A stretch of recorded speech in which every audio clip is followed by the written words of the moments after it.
2023, October 27, Friday. Korean Jessica's Law. Policymakers must consider side effects of proposed law aimed at containing repeat sex offenders. Statistics show that sex offenders have high rates of repeating their crimes. One of the legislations to prevent this in regard to child sex offenders is Jessica's Law, which was passed in Florida in 2005. It mandated at least 25 years in prison for first-time child sex offenders and stricter regulations such as wearing tracking devices.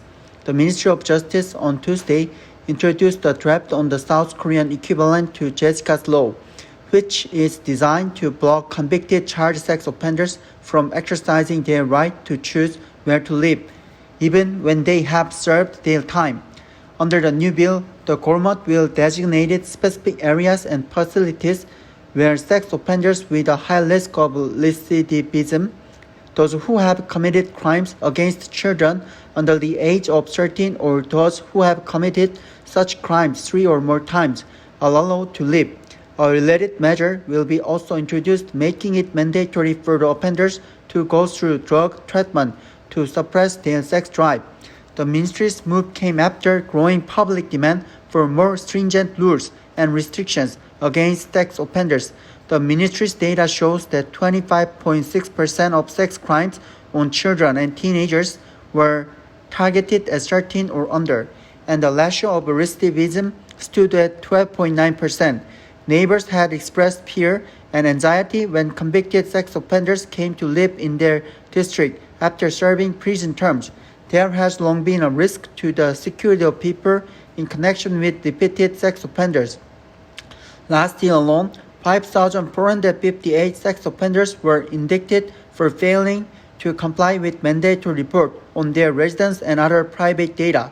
Worryingly, authorities do not know the whereabouts of 168 sex offenders.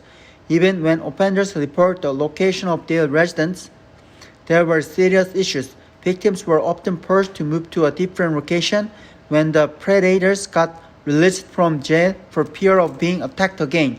Residents held prosperous protests calling for the released offenders to move out of the neighborhood. The ministry said there are 325 high-risk sex offenders that should be subject to residence restrictions, and an additional 187 offenders will be released by 2025. The government is set to take up the law of monitoring and containing over 500 sex offenders, which will help relieve concerns of residents and victims to some extent. Drug treatment is also viewed as an effective measure since the rate of recidivism for treated sex offenders is 1.3% compared to 10% for untreated criminals. Despite the expected benefits of the proposed legislation, there are contentious issues that should be resolved.